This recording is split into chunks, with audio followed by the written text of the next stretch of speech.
ஒரே சேர்ல பக்கத்தில் எல் முருகன்ஜியும் நம்ம வேல்மணியும் பேசிட்டு இருந்தாங்களா? பிஜேபியோட ஒட்டோ உறவே இல்லைன்னு நீங்கள் சொல்லிட்டு வந்தீங்க.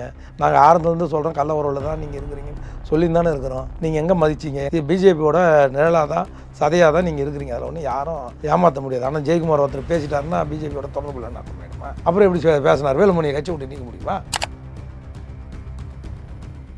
அதான் ஆல்ரெடி சைன் பண்ணியாச்சு, கூட்டணியெல்லாம் பேசி முடிச்சாச்சு. இன்னும் அஃபிஷியலாக வரல உங்களுக்கு, அவ்வளோதான். பிஜேபியோட கூட்டணின்றது எல்லாம் பேசி தமிழ்நாட்டில் மீண்டும் டெல்லி போல் டபுள் இன்ஜின் ஆச்சுன்னு உதயமாக போகுது. அதில் ஒன்று நல்லது கூட. தமிழக மக்கள் இந்த திராவிட இயக்கம், திராவிட மாடல் கூட ஆரம்பத்தில் தாவேக்காவை வரவேற்கிறேன்னு சொன்னவே திருமாவளவன் இப்போ ஏன் மாற்றி பல்ட்டி அடிக்கிறாரு? பொட்டி தான் காரணம் அவருக்கு. திமுகவில் பொட்டி மாதம் இப்போ வருது. திமுகவோட அதிக அளவு ஆனால் திமுக ஆட்சியில் சம்பாதிக்கிறது திமுக கட்சி தான். இது ஆணித்தரமாக எங்கே வேணாலும் சொல்லுவோம். அதனால் திருமாவளவன் இன்னும் 10 மாதத்துக்கு அந்த இயக்கத்தை விட்டு வெளியில் வரமாட்டார். 10 மாதம் கழிச்சு ஆட்டோமேட்டிக்காக தாவேக்காவோட அவர் கூட்டணி வைப்பது உறுதி. இல்லைனா என் பேரை மாற்றிக்கிறார். இரட்டை இலக்கில் சீட்டு வாங்குறதுக்கு அந்த துணை முதல்வர் பதவி கேட்பதற்காக தான் அந்த பிட்டை போட்டு வைக்கிறீங்க. நீங்கள் திமுகவில் ஒரு காலம் உனக்கு மந்திரி சபையில் இடம் தர மாட்டாங்க. அப்புறம் எங்கே துணை முதல்வர் போட்டுவாங்க? உனக்கு தமிழ் தவிர ஆங்கிலமாக வராது, இங்கிலீஷாக வராது. நீ எப்படி அவங்களோட பேசுவேன்? 3வது ஒரு மொழி காமனாக இருக்கிறதுல நம்மளுக்கு என்ன உங்களுக்கு பிரச்சனை? படிக்கிற மாணவர்களுக்கு பிரச்சனை இல்லை, சொல்லிக் கொடுக்குற வாத்தியாருக்கு பிரச்சனை இல்லை. நீங்கள் இதை வச்சு ஏன் அரசியல் பண்ணுறீங்கன்னு அமித்ஷாவே கேட்குறாரு. அரசியல் பண்ணுறதுக்கு உங்களுக்கு வேறு எதுவே கிடைக்காதடா. 60 வருஷத்துக்கு முன்னாடி உங்கள் அப்பா பண்ணார் அந்த அரசியல், அதே அரசியல் பண்ணிருக்கு. வேறு ஏதாவது மாற்றி யோசிச்சு அரசியல் பண்ணுறதுக்கு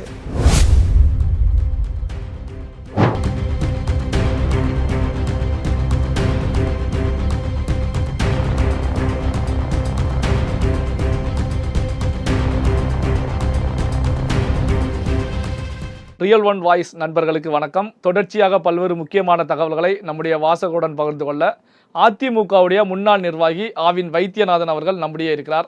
வணக்கம் சார். ரியல் ஒன் நேயர்களுக்கு வணக்கம். இப்போ அமித்ஷா அவர்களை எஸ்பி வேலுமணி அவர்கள் சந்தித்து பேசியிருக்காங்க. பார்த்தீங்கன்னா எடப்பாடியாரை பொறுத்த வரைக்கும் பாஜக அதிமுக கூட்டணி வேண்டவே வேண்டாம் அப்படிங்கிறதுல உறுதியாக இருந்துகிட்டு இருக்காங்க. இப்படியான ஒரு சூழ்நிலையில் அமித்ஷா கோவை வந்தப்போ எஸ்பி வேலுமணி அவர்கள் சந்திப்பு நடந்திருக்கு. இந்த சந்திப்போட பின்னணி என்னவாக இருக்கும் சார்? அதுக்கு முன்னாலே ஒரே சேரில் பக்கத்தில் எல் முருகன்ஜியும் நம்ம வேலுமணியும் பேசிட்டு இருந்தாங்களா? பிஜேபியோட ஒட்டோ உறவே இல்லைன்னு நீங்கள் சொல்லிட்டு வந்தீங்க.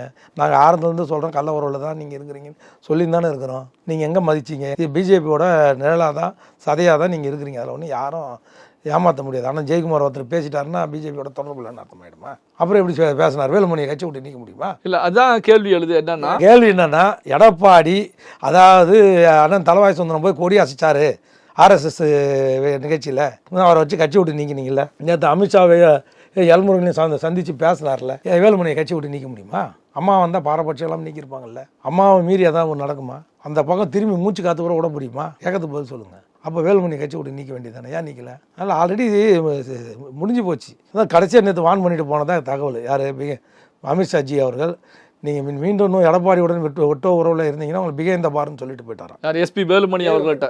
ஆமாம், இதுக்கு மேலேயும் நீங்கள் எடப்பாடியை தூக்கி பிடிச்சிங்கன்னா, நாங்கள் சொல்கிறத நீங்கள் கேட்கலன்னா நீங்கள் ஜெயிலில் இருப்பீங்க. இதை யாரும் ஆண்டவனாலையும் காப்பாற்ற முடியாது உங்களேன்னு சொல்லிட்டு போயிட்டாரோம். இதுதான் எங்களுக்கு வந்த தகவல். அப்போது இந்த விஷயத்தை எடப்பாடி பழனிசாமி அவர்கள் எப்படி எடுத்துக்குவாங்க? ஏன்னா இந்த மெசேஜ் எடப்பாடி அவர்களுக்கு சென்றிருக்கு எஸ்பி வேலுமணி மூலமாக. ஆல்ரெடி அவர் பையன் மூலியமாகவே அவருக்கு சென்றிருக்கு, மிதுன் மூலியமாகவே. அதனால தான் 10 நாள் அதிமுக ஒன்று சேர்ந்துடும் நாங்கள் சொல்லிட்டு இருக்கோம். பிரிந்து கிடக்கக்கூடிய அதிமுக ஒன்றிணைந்திடும். கண்டிப்பாக ஒன்று சேரும். அப்படி ஒன்று சேரலைன்னா திகாரா கோவை சிறையா, 2 சிறையில் ஒரு சிறை. ஒன்று சேர்ந்தால் திகார் போக தேவையில்ல. சேரனா திகாருக்கு போகணும், சேர்ந்தால் கோயம்புத்தூருக்கு போகணும். அவர் நிலைமை அப்படி ஆயிடுச்சு. கொடநாடு வேசை இப்படி உடனே ஸ்டாலின் இவ்வளோ நாளாக தூங்கிட்டு இவர் சேர போகிறார் பிஜேபியோட இருந்தோடனே தூசி தட்டி எடுத்து நேற்று அவசரமாக நடராஜன் மேனேஜரை சம்மன் கொடுத்து கூப்பிட்றதும் அந்த காவலாளியை சம்மன் ஏன் இவ்வளோ நாளாக என்னடா பண்ணியிருந்தீங்க தான் கேட்குறேன். நான் சிபிசிஐ கேட்குறேன். இப்போ கொடநாடு விவகாரம் இப்போ மீண்டும் சூடு பிடிக்க தொடங்கிருக்கு. ஆமாம், காரணம் என்ன? பிஜேபியோட ஒத்துட்டார். அவர் பையன் போய் மிதுன் சேரத்துக்கு உறுதி கொடுத்துட்டார். கொஞ்சம் டைம் கொடுங்கன்னாரு. அது டைம் கொடுக்க முடியாது, டெட்லைன் இந்த மந்த் எண்டுன்னு சொல்லிட்டாங்க அவங்க. இவங்க 3 மாதம் டைம் கேட்டார். யார்? மிதுன் அவர் பையன். இதுதான் நடந்தது. திரும்ப வழக்கமாக எலெக்ஷன் வரைக்கும் எடுத்துட்டு அல்வா கொடுத்துருவீங்களா? எதுவாக இருந்தாலும் இந்த மாதம் சொல்லி நீ ஜெயிலுக்கு போறியா இல்லையா? உன் பேப்பர் எல்லாத்தையும் எடுத்து காமிச்சாச்சு. அவர் மாமனார், சம்பந்தி, பொண்டாட்டி எல்லாம், மிதுன் ஒய்ஃப் எல்லாம் ரெடி சிறைச்சாலைக்கு. ஆட்டோமேட்டிக்காக எடப்பாடியும் 120B கவர்னர் ரெடியாக இருக்கிறார் எதிர்கட்சி தலைவர் கேபினட் கையெழுத்து போகிறதுக்கு. இதனால தான் அமித்ஷா அவர்களை பொறுத்த வரைக்கும் அங்கு பேசும்போது திமுக மீது கடுமையான விமர்சனங்களை முன் வச்சாங்க. அதிமுக குறித்து எந்த ஒரு விஷயத்தையுமே வாய் திறந்து பேசல. இதற்கான காரணம் இதுதான். அண்ணாமலை வாயை மூடின்னு அதிமுக விமர்சனம் பண்ணாமல் இருக்கிறாருன்னா காரணம் இதுதான். இல்லை அண்ணாமலை வாய் சும்மா இருக்குமா? ஆனா அதிமுக விமர்சிக்கல. ஆனா அண்ணாமலை அவருடைய விமர்சனம் வந்து இப்போ தாவேக்கா விஜய் பக்கம் பெரிய அளவுல திரும்பி இருக்கேன் இந்த மும்மொழி விவகாரத்துல.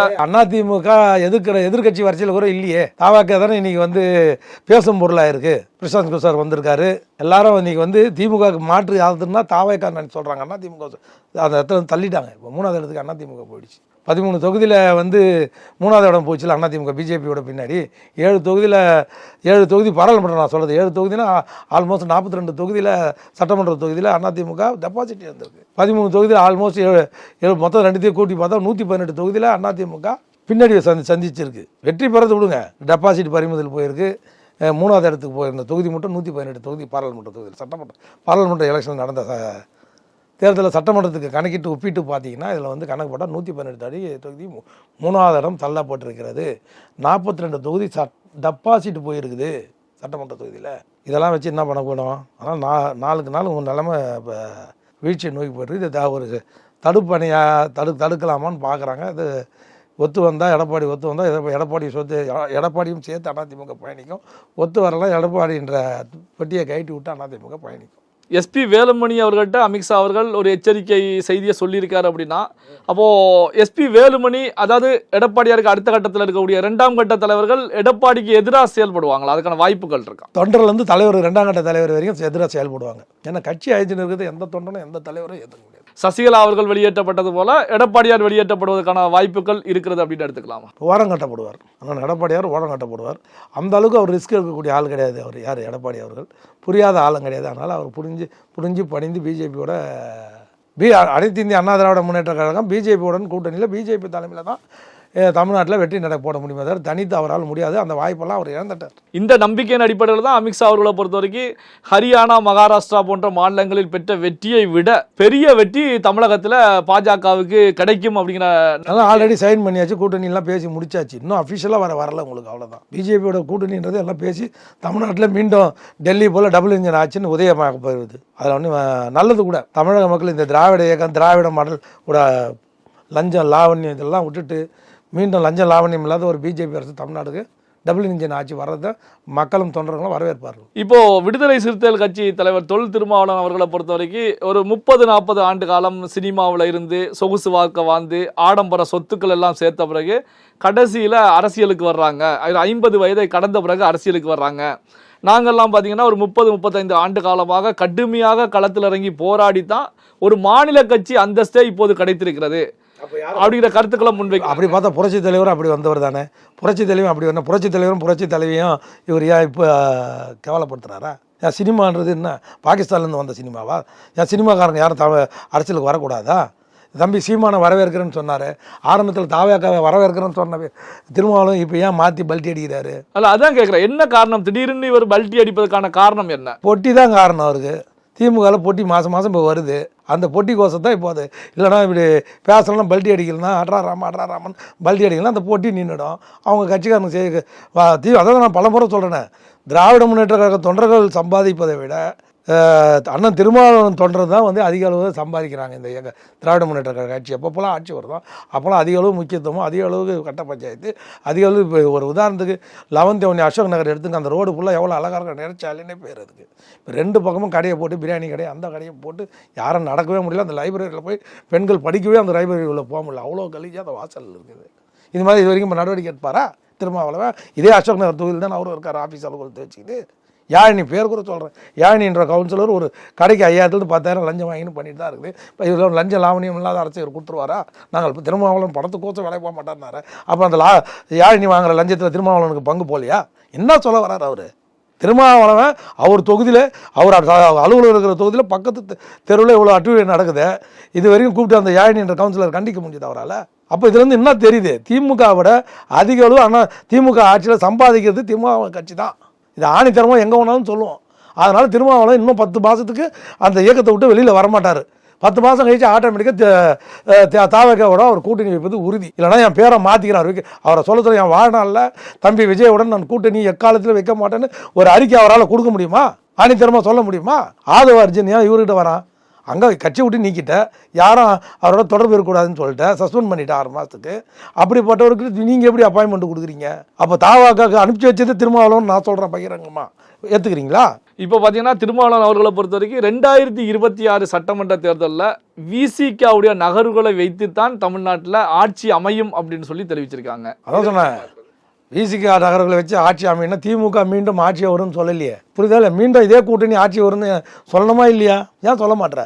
உன்னுடைய பார்கெனிங் பவரை இன்க்ரீஸ் பண்ணுறதுக்கு, இரட்டை இலக்கில் சீட்டு வாங்குறதுக்கு, அந்த துணை முதல்வர் பதவி கேட்பதற்காக தான் அந்த பிட்டை போட்டு வைக்கிறீங்க. நீங்கள் திமுகவில் ஒரு காலம் உனக்கு மந்திரி சபையில் இடம் தர மாட்டாங்க, அப்புறம் எங்கே உன் துணை முதல்வர் நோட்டுவாங்க? அப்படி கொடுக்குறேன்னு சொல்கிறது ஒரே இடம் தான் திருமாவளவன் கட்சி தான். அதிமுகலையும் கொடுக்க மாட்டாங்க. திமுக அதிமுகவும் உனக்கு மந்திரி சபையில் கண்டிப்பாக வாழ்நாளில் கொடுக்க மாட்டாங்க. அப்படிப்பட்ட பாமகவே கொடுத்தது இல்லையே, உனக்கு எங்கே தர போகிறாங்க 2 பேருமே? இப்போ இந்தி மொழியை கடுமையாக எதிர்க்கக்கூடிய திமுகவை பொறுத்த வரைக்கும் இப்போ பார்த்தீங்க அப்படின்னா பேருந்துகளில் படிவங்களை பொறுத்த வரைக்கும் ஆங்கில மொழியில் பிரிண்ட் பண்ணி கொடுத்துருக்காங்க. அதாவது வெஹிக்கிள் லாக் ஷீட்டை பொறுத்த வரைக்கும் ஆங்கில மொழி, இது வரைக்கும் தமிழ் மொழியில் இருந்துச்சு. 1956 சட்டத்தின்படி ஆட்சி மொழியாக தமிழ் மொழி இருக்கும் அப்படிங்கிற சட்டம் இயற்றப்பட்ட பிறகு இந்த படிவங்கள் தமிழில் தான் இருந்துகிட்டு இருந்துச்சு. ஆனால் இப்போ ஆங்கிலத்தில் கொடுக்கப்பட்டிருக்கு. இதை எப்படி பார்க்குறது சார்? ஒரே விஷயம், எதுக்கு தமிழ் தேவையோ அதுக்கு தான் தமிழ் வைக்கணும். எல்லாத்துக்கும் தமிழ்னு நம்ம சொல்ல முடியாது. நம்ம தமிழ் எழுதுனா இன்னும் நிறைய 2 ஷீட்டு, ஒரு ஷீட்டுக்கு பதில் 2 ஷீட்டு எழுத வேண்டியது வருது.